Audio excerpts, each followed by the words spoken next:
Welcome to From the Desk, an official podcast of Bethel Community Church.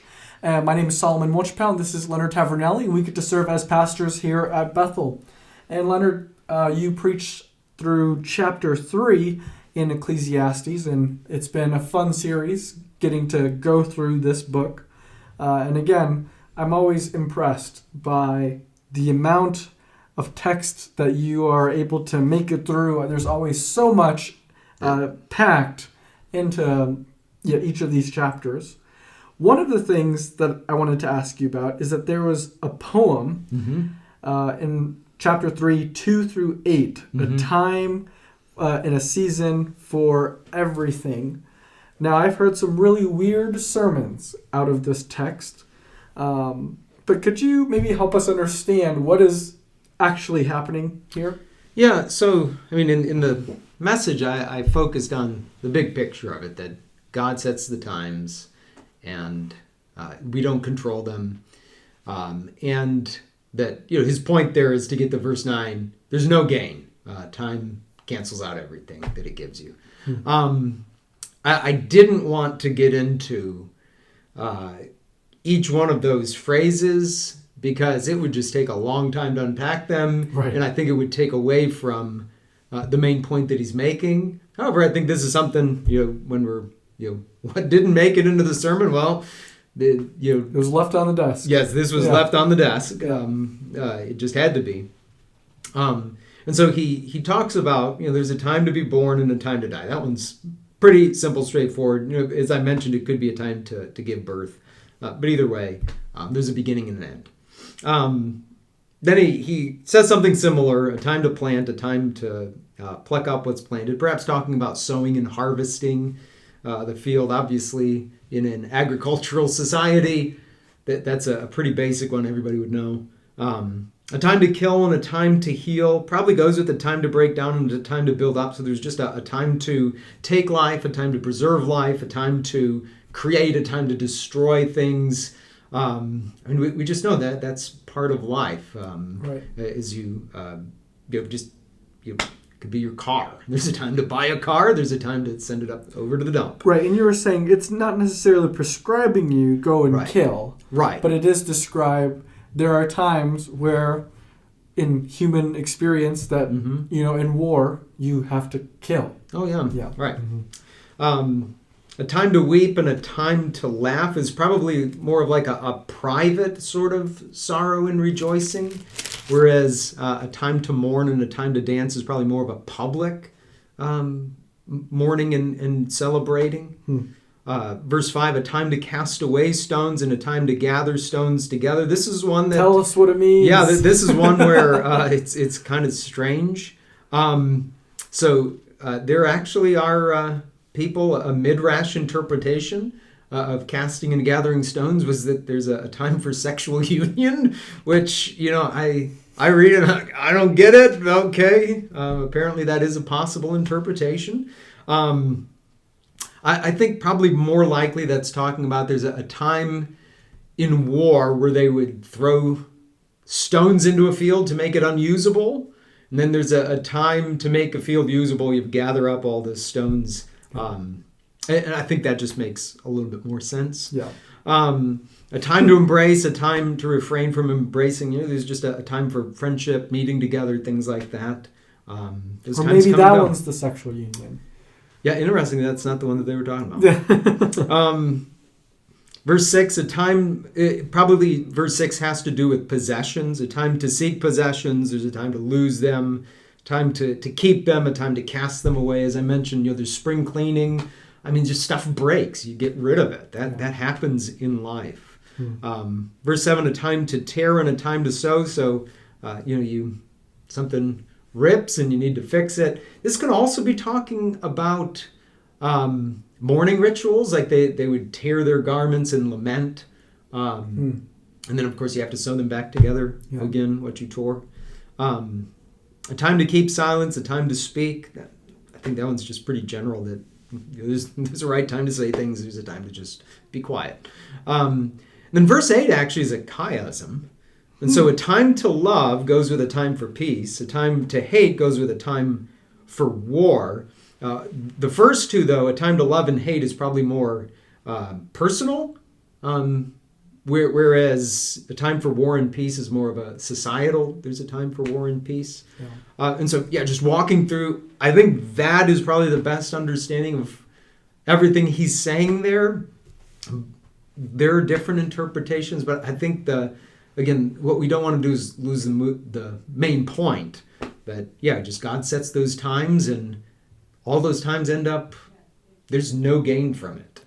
Is the point he's making. And he's basically he's writing a poem that's supposed to represent everything that happens in life. Right. Yeah. And it's not exhaustive, because again, you can come up with other things that just aren't listed there. Right. But it's representative. But it's very representative, right? Yeah. Yeah. No, that's helpful. And even just understanding the context of the entire chapter and what's happening, I think the way that you preached it, I think is helpful in even understanding this passage.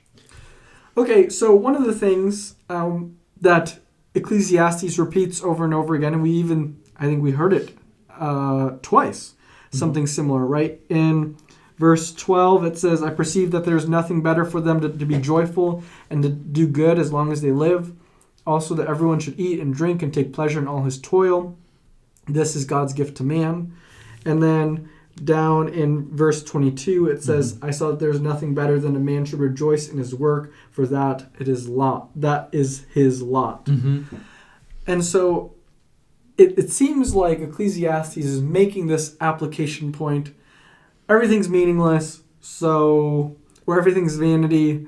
So just enjoy, kind of what you were saying, like just enjoy where you are, what you're doing. I guess the question that I want to help flesh out then is, well, what if you're a Christian and you don't feel content with your life, with your job, with your season? I guess how can we take what he says here in Ecclesiastes? How does the message of Ecclesiastes help me in my discontentment? Yeah, so just grumble and complain. The opposite. No, I think that's actually part of it, saying, okay, what God has given you to do at that time, do it for the glory of God. Do it with all your heart, as Colossians 3 would talk about, as if you're doing it unto the Lord, recognizing it's coming from God. And that doesn't mean, especially, in America, you have a choice. You can go get a different job. If you're really that discontent that you're just saying, I can't enjoy this at all, maybe you should move on to get a different job. That's possible. But as you're there, seek to do it in a way that you do enjoy it. Find in it that, okay, there's a reason for this. I may not, this may not be exactly what I want to do, but this is where God has me at this time.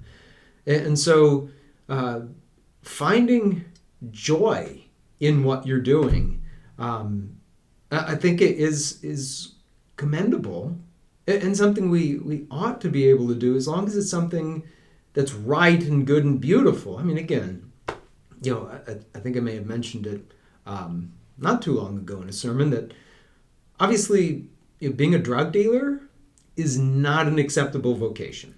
Don't be content in that work. Right. Yeah.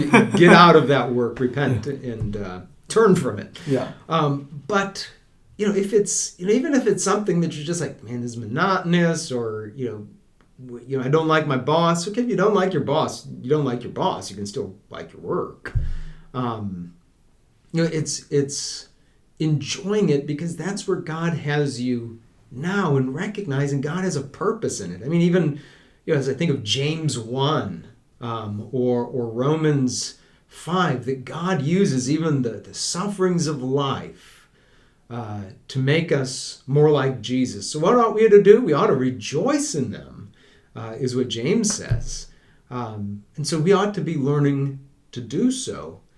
And at times it's hard, but there is that fighting for joy.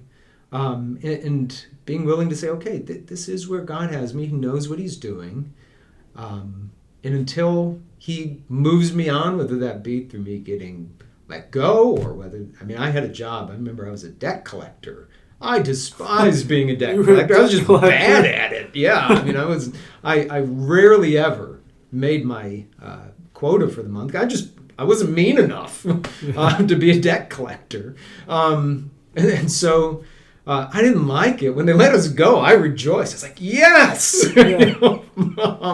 But I tried to show up to work, do my best in it as I could, make the best of it, talking with people on the phone.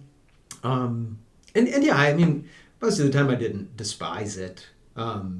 You're just doing your job. Just trying to do the best that I could, making ends meet, because it was actually right before the 2008, or it was in 2008, 2009, right before economic woes. And so I was glad to have that job while I did. Again, I was happy when I was done, when they let our department go. But it's all right. I'm just going to go. I'm going to do this as unto the Lord, knowing God has a purpose in this. Yeah. Yeah, and I think even the entire book, there's this strange sense, and you've been getting at this in a lot of ways, where once we realize that everything is Hebel, that it's like a mist, it's vanity, it's empty, it actually does free us up to enjoy it for what it is in its appropriate proportion, which is this strange thing in how God created it. Well, one of the other things that we've been doing on Sunday mornings has been reading out loud the Confession of Faith. And we talked recently about, the call to worship, where we do this call response, reading a scripture. But we're reading the confession. Can you help us maybe understand even that portion of our order of service? Yeah, so traditionally, churches have often had a corporate confession of faith. And so not just a confession of sins, but a confession of what we believe. And so we're including that, and we've started with the EFCA Statement of Faith, because that is our statement of faith. And we want to know it. What do we believe? Right. And so we're confessing that together. And it's a really good reminder for us that, hey, this is what we believe as a church. And it helps anybody who comes in who doesn't know what we believe to say, oh, okay, that's clearly what they believe. That's their statement of faith. Yeah. Now, in the future, we'll try to include other confessions. I mean, you can use, the Apostles' Creed, the Nicene Creed, the Chalcedonian Creed, things like that, or even parts of other confessions that we're in agreement with. We can use those just to say, okay, yeah, as a church, we do agree with these things. But it helps us to come together and remember what unites us, the faith that we hold. Yeah. What would your response be if someone came to you and was like, this feels very Catholic? Yeah, I would say, well, they may do stuff like that, but interestingly, again, this goes back. Protestant churches have been doing this since the beginning, and the church has done this historically.